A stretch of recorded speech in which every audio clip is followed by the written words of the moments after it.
Well, hello everybody, welcome to 2C TV, and there's some breaking news coming from the south of Iran, or specifically more towards the southeastern side of Iran, in the city of Kerman. Some of you might have already heard that there was a bit of an attack in Kerman on the anniversary of Qasem Soleimani's death. Obviously, President Trump was responsible for that event. This is the 4th anniversary. So members of the Islamic Revolutionary Guard have all gathered in Kerman at the cemetery. And earlier on, we heard about the attacks. At least multiple explosions occurred. Right now, so far, official numbers are actually getting close to 100 people casualties. The Iranian state TV are saying 80, but the sources that we're hearing is that it's already reached at least 100 and almost 200 people injured. So we'll keep you guys posted on that. Hello to everybody in the live chat. We're going to go through this story because I was just checking the mainstream media and I was checking some random new media outlets who don't know what they're talking about. So I thought I'd come here and correct all these speculations, because at this point it is mostly speculations, but you have to go with your educated guess based on what you know, based on the trend of behavior in Iran. So Islamists are panicking. This is, of course, Qasem Soleimani, one of the biggest nutters that we had in the Islamic Republic of Iran. Trump took him out, rightly so. The attack has now happened. We have a couple of videos from Kerman and the cemetery when the attack occurred. Let's go to the first clip. They're all short videos.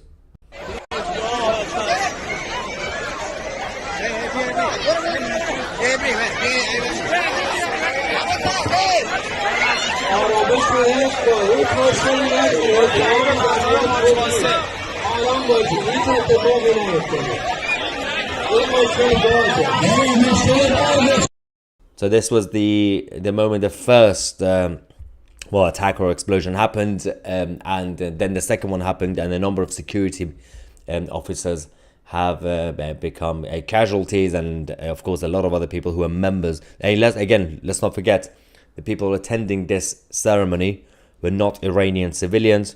They were members of the IRGC, or the Islamic Revolutionary Guard. So they're not just random Iranian civilians walking around the streets. This was in the cemetery for the ceremony itself, official ceremony, 4th anniversary. Let's go to the second clip as well. Then I'm going to explain who it could be, because no one's taking responsibility. And of course, the Iranian regime are calling it a terrorist attack. But we're going to go through the speculations and what we know about that region.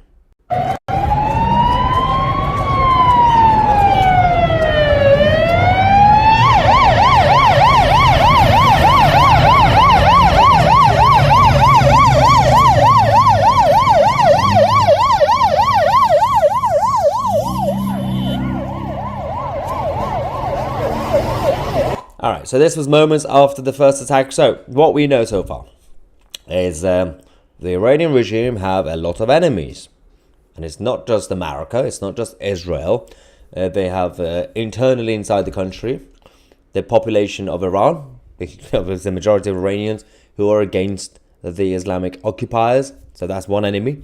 You've got the Taliban next door, less of an enemy. Well, they're still an enemy, but less of a threat.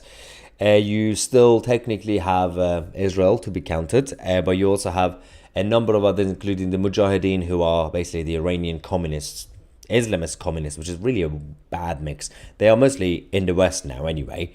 They are no longer a real threat, but they used to do these sort of attacks back in the 80s and 90s. So who it could be, that's the main question. If we go with the trend, and then in terms of the behavior, what we've seen, Israel, for example, what we saw yesterday or a couple of days ago in Lebanon, in Beirut, with a very precise drone attack and targeting specific people, leaders, that's usually the work of IDF or Mossad. When it comes to a random attack, like a couple of explosions, where so far we have not heard or any confirmation that any senior members or leaders of the Islamic Revolutionary Guard have gone to meet their virgins. that's less of an Israeli behavior. So it's less likely that it could be Israel in this situation. Now, who could it be? Let's go with what we know about the Iranian regime so far. All right. This is the same regime that even when before they got into power, using a paramilitary coup in 1979 with the help of Carter, these guys, there was an incident that was similar to the footage that we've been seeing today in a cinema, in a very famous cinema in Tehran called the Cinema Rex.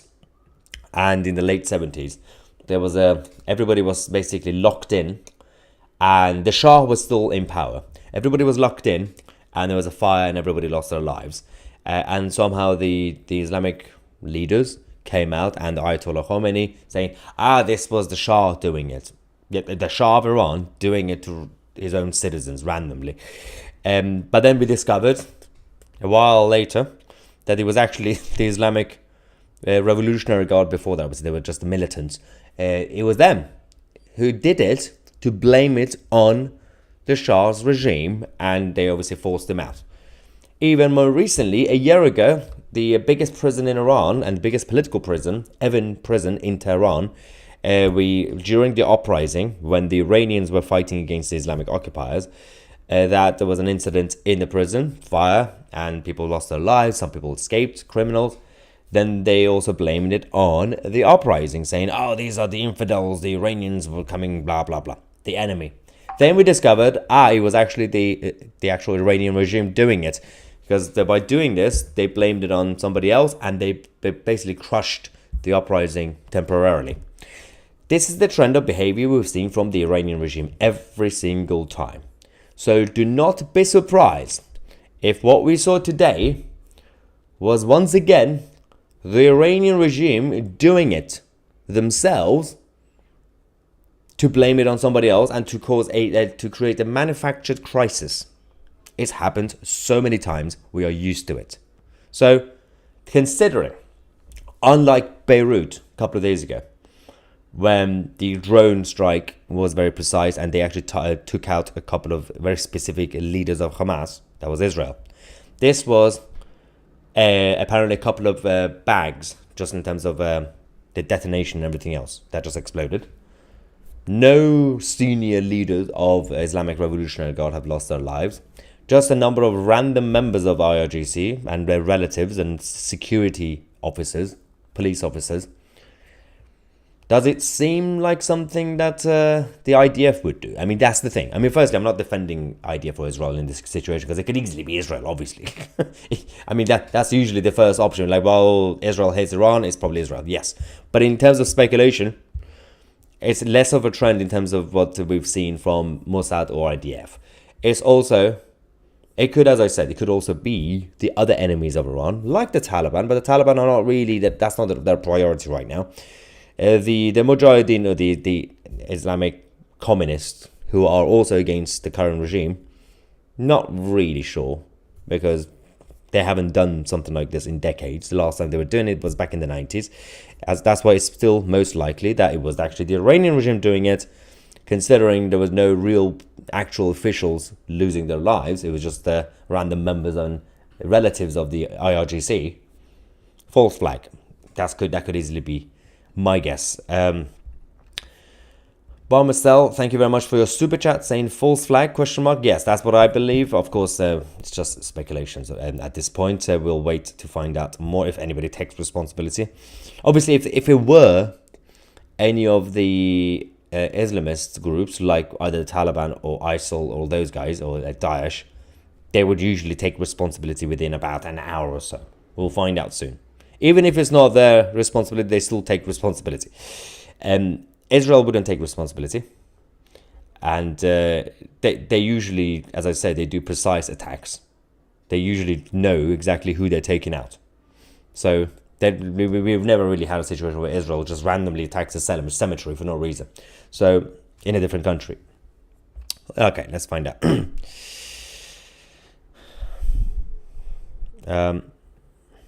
Soon, all refugees will need to go home and repopulate the countries. The rate of babies coming from those cultures. Doesn't really matter if they're inside their countries or not. They still have a lot of babies, more than the West. Right. Tilly T says, I have a sneaky feeling that Iran is far more unstable than we are being told. I don't know who's telling us or telling you Iran is stable. It's definitely, I agree with Tilly, it's definitely not stable. So we could use that argument about the Chinese Communist Party and China, that is not as stable as what we know. But Iran is definitely not stable. Iran is a complete S-show. The whole thing is a mess. And it's just being dragged like the Weekend at Bernie's at this point. It's basically a dead corpse at this point. And the Russians are pulling it on one side. You got the Chinese pulling it from the other side. And it simply thrives and lives on hate and on having enemies like Saudi Arabia or Israel or the West or anybody really, and their own people. Their biggest enemy of the Iranian regime of their people, their own people.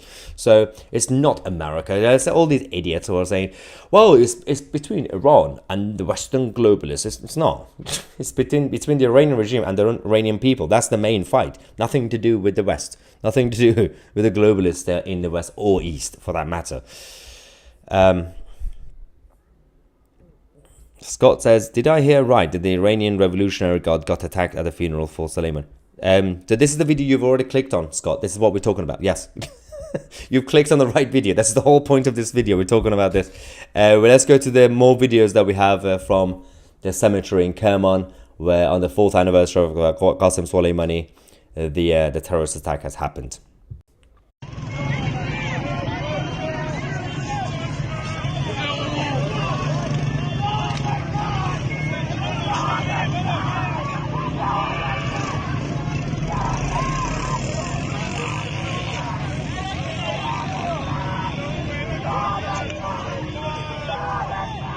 So as you can see, a number of people were present there. We also have a couple of more clips for you guys. More videos are coming, obviously. So multiple explosions heard. A number of members of IRGC and relatives and security officers and police officers have lost their lives. No real senior member of or leadership of IRGC were hurt, which is interesting, considering they're blaming Israel or America or whatever they want to blame. Seems like it was just a random coincidence of an explosion where they could just blame it on other people. So false flag is still most likely to be the case. Let's go to the next video.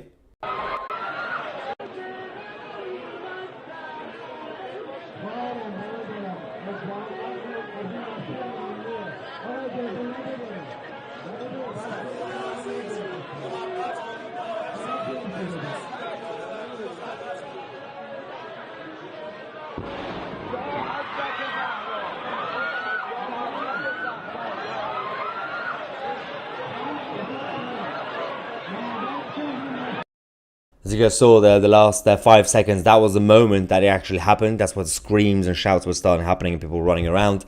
That was, I believe, the second one that happened. And they are saying that there were just a couple of bags on the floor somewhere in terms of detonation. And so nothing to do with drones, nothing to do with airstrikes. So seems like Iran, the Iranian regime, are trying to look for an excuse for a conflict. It seems like they are trying to poke the bear and blame it on the West or blame it on the Jews or somebody else. That's usually the case. And there are enough stupid people, by the way, in the West and across the world who would easily believe that. Who would say, oh my God, our greedy leaders are going to Iran to do intervention like in Libya and Iraq and Afghanistan. Oh, shut up and eat your cereal. Just people who don't know things about geopolitics and just get it from headlines and the internet should... with all respect, shut the F up and go and eat their cereal, whatever they want to do. Because you don't know what you're talking about. You're going around saying, well, I heard from David Icke. Just because you heard it from David Icke doesn't mean it's true.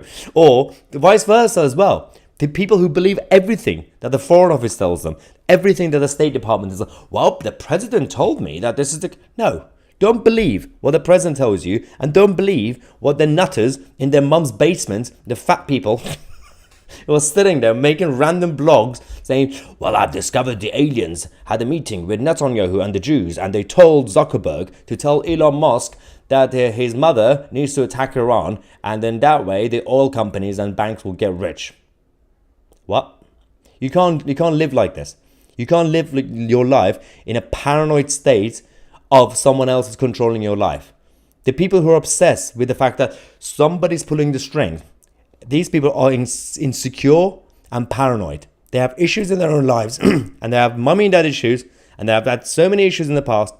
So they believe, well, if I believe that Martians are running my life from Mars, that's more likely. Then I could just basically continue to fail. Just blame it on other people. So don't believe what the mainstream media is telling you. Don't believe in terms of if they're saying that's a fact. Don't believe what the president or prime minister is telling you. Just take everything with a pinch of salt. And don't create your own facts. You could have your theories, you could have your speculations, and we are literally doing speculations right now in this video based on obviously the trend of behavior we've had. But even if a channel like mine would say, even if I would tell you, this is a fact, you need to believe me. No. Don't even believe me. Do not even pretend that some random person telling you a fact without giving you an actual evidence is a fact. It's not a fact. People need to be honest with you when it's an opinion, when it's a speculation. So John doesn't get it. John says, random blogs like this one. No, that's exactly my point. If I were to pretend that I'm giving you a fact, do not believe me. Use your own brain. Anyway, let's go back to the live chat. We have a couple of videos as well, which I'm going to show you. Gary says they'll try to blame it on Israel or the West, and the woke tards of the BBC will believe it. Of course, that's usually the normal behavior. Let's see what we have. Mommy and daddy issues? You mean having babies with mommy and daddy? No. No. It's Freudian. That's it. Anyway. Has Reza Pahlavi, the Crown Prince of Iran, got supporters in Iran? Well, the whole uprising right now, the movement is being led by him, and in Iran most of the posters and banners and chants during the protests are about the Crown Prince, which is kind of fascinating considering only 44 years ago or whatever, even those who were not happy about the Islamic Revolutionary Guard getting into power, they were still not ready for decades to even think about constitutional monarchy coming back to Iran. But right now it's happening. So what is going on in the live chat? Let's go. I think we have another. Yeah, we have one more video clip from today, Kerman, the cemetery where the anniversary was happening, and then boom.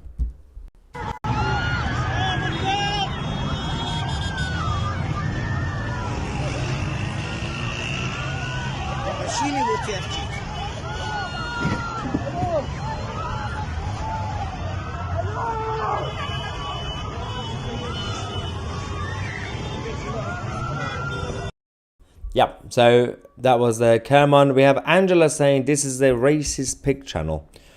I've never actually met a pig that is racist or not racist. Actually, I've never actually had a conversation with pigs, but anyway. But on this channel, we don't really attack people based on their race anyway. So I don't really care about your skin color. So I'm not really sure how this is a racist pig channel. What's this? Who effed Queen Camilla? Wait. Okay, this Angela person is a classic example of someone with mental disorder, needs to see a doctor, but unfortunately we live in a country with the NHS. So Angela is not going to be treated anytime soon. Ah, sorry about that, Angela. Maybe you could pay for private healthcare. Anyway, let's go back to the actual situation at hand, because one of the main issues we're currently facing is we actually have a statement from, I believe, the governor or the assistant. Yes, Kerman's assistant governor, the city that happened. Explosions near Qasem Soleimani's shrine in Iran were terrorist attacks. I mean, it's kind of rich coming from the Iranian regime calling other people terrorists, but okay. And also, I love how they are kind of proud that they have literally created a shrine for Soleimani. I mean, the guy, firstly, from our perspective, the guy wasn't villain. He was a bad guy. But officially speaking, he was simply a leader. He was literally like a general in terms of military. You can't really just create shrines for anybody that serves in the armed forces. It's so stupid. But this is a problem with backwards cultures, obviously, like the Islamic culture. It makes no sense. You can't just, and sometimes I kind of feel I missed out. Should have just like gone to Iran, joined the Islamic Revolutionary Guard, even if, and at least at some point there will be a statue of Maya somewhere. But who's gonna make me a statue for doing a YouTube channel in the UK? That's the problem. See, priorities, guys. Come on. If you have an opportunity to have a shrine, never say no. All right, let's go back. April says, I think it might be the Islamic State. They have done several terror attacks before, and a big one failed for some time ago. It obviously absolutely spot on. I mean, it could easily also, because we're talking about who it could be, speculations, not facts. It could easily be the IS. We know that. They've done it before. Because the Islamic State, they're Sunni, the Iranian regime are Shia, they don't like each other. But most of the attacks that used to happen from the IS side were usually happening when they had their peak in Syria and in Iraq. Where are they now? How strong are they now? They're currently running away from everybody anyway, whether it's Assad, whether it's of course the Iraqis and everybody else. So it's just a weird timing coincidence, and also it's just a random place to attack. But it could easily be them as well, considering that they just do destruction for the sake of destruction. The IS side, we could easily see that happen. Keith, thank you very much, Keith, for your super chat. But in terms of likelihood, I would probably at this point put the Iranian regime here in terms of false flag, them doing it as usual, like before. Or it could actually, I would put the IS side in the second ranking. And then maybe even the Taliban, and then Israel. I'll put Israel the lowest one, because when Israel attacks, you know Israel is attacked. When Israel visits, you know they have visited. Whether it's a precise attack using a drone or strike or something like that, you know they do assassinations. They literally target you individually. No senior leader of the IRGC have been targeted today. It's just been random members of IRGC and their relatives and the police officers.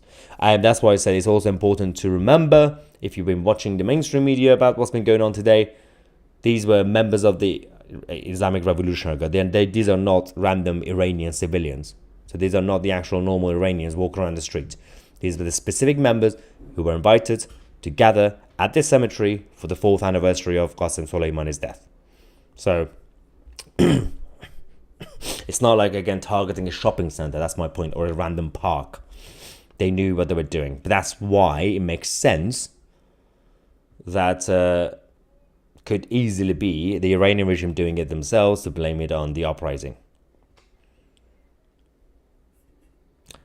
Chunky Monkey says, has Iran ever had a decent leader? Yes, throughout history. I think in terms of the quantity of them, Iran has probably had more decent leaders than many other countries, even in the West to an extent, not America or Britain. Obviously, from back in the day, you had Cyrus the Great, you get Darius. These guys obviously were the foundation of civilization. But even more recently, obviously the Shah of Iran, the last king, was pretty decent. Actually, his dad was even better. He was the one who actually did modernization. The Shah of Iran was too busy fighting against the communists, and there are a lot of commies trying to attack. So they had the Savak, which was like CIA. It was a bit of a mess. But before that, you had a number of prime ministers in Iran who were pretty good. Right now, of course, the Islamic Revolutionary Guard and the Islamic Republic, there are no decent leaders in Iran right now. It's just the Crown Prince and a number of others who could be potentially the options when the revolution happens and when the Islamic occupiers get kicked out. So, and let's not forget, Iran is the only place in that region, apart from Israel. Israel is relatively new in terms of the new state of Israel. Iran has the rich history of democracy and constitutional monarchy. All the other countries never really had democracy. That's why they only had the sheikhs and dictators and whatever they had. So it was very difficult to liberate those countries to say, Hello, there we go. Libyans or Iraqis have democracy. They don't know what to do with it. But the Iranians obviously always had.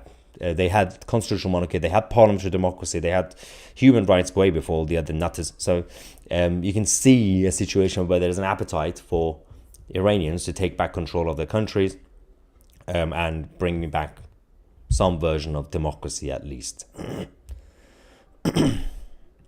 Does Russia have Iran's back? Well, yeah, of course. I mean, yeah. Then the triangle that we are seeing currently is China, Iran, and Russia.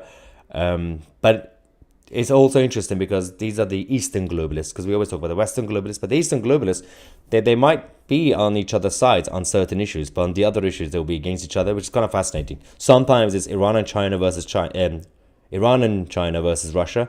Sometimes it's China and Russia against Iran. And sometimes it's each three of them individually against each other. It's a bit of a mess. That's why there's absolutely no unity. It's almost as bad as the Western side, but actually worse than the Western side. It's kind of quite surprising.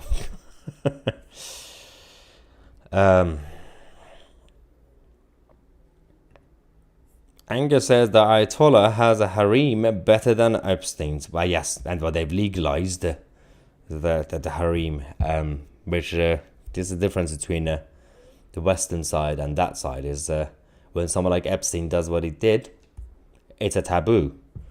Whereas in that culture, in the Islamic culture, it's kind of official. It's like, well, yeah, it's just an official harem. We got a lot of young teenage girls who are somehow my wives, and you have to accept it. It's a very, very weird culture in 2023. It's obviously it's like cancer in the Middle East, the Islamic culture. So yeah, obviously we talked about the axis of evil, the Russia, China, and Iran, and of course some people come in and go in terms of that triangle. Thank you very much for your super sticker. But it's interesting how there's usually, whether it's an axis of evil, whether it's a block like BRICS, whether it's even, you could argue, from the Western side, the Western globalist entities, even the European Union, obviously still corrupt, but less aggressive. All these go against self-determination and individual liberty of ordinary humans on this planet. This is 2024 now. And if you're telling me that it's just a difference in cultures and it's nothing to do with civility or lack of civility, then I would disagree with you. It's 2024. The world is much smaller than before. Access to information, easily accessing other countries, traveling is easier. You can't tell me that there are right now parts of the world which are connected to each other who are simply having difference in cultures. And it's nothing to do with the fact that one side is civilized and the other side is barbaric. Yes, there is still such thing as barbarism, and you can see it from the Islamic world. And you can also see it at times in parts of the Chinese culture where they're still eating animals alive, which is really weird. But that's for a different day. But we have basic morality that we have to respect when it comes to humanity. And basic morality means you don't take people's lives randomly unless it's for self-defense. And you don't try to force people to do what you want them to do. This is basic morality. The rest of morality, then people could argue, oh, it's a subjective morality or objective morality. But we don't really care about that. Right now, the Iranian regime are bad people. Even if you hate the CIA, even if you hate the Western globalist side, even if you're disappointed at what Bush did in Iraq, doesn't really matter. The Iranian regime are bad people. Just because you hate Bush or Blair doesn't mean you have to support the Iranian regime. But some people are doing it, which is kind of fascinating. Anyway, we'll keep you guys posted on this channel. We have a lot to talk about today, actually. We are going to talk about a shadow state. Shadow state rising in Germany. We'll do that later on. And we're going to talk about a couple of other issues, including the immigration crisis in the United Kingdom, as well as what's going on in the Netherlands with Wilders. I believe I'm trying to actually get Wilders to come on the channel, who's going to be the new Prime Minister of the Netherlands. I'll keep you guys posted on that as well. I'm Maya Tusi, and we are the media.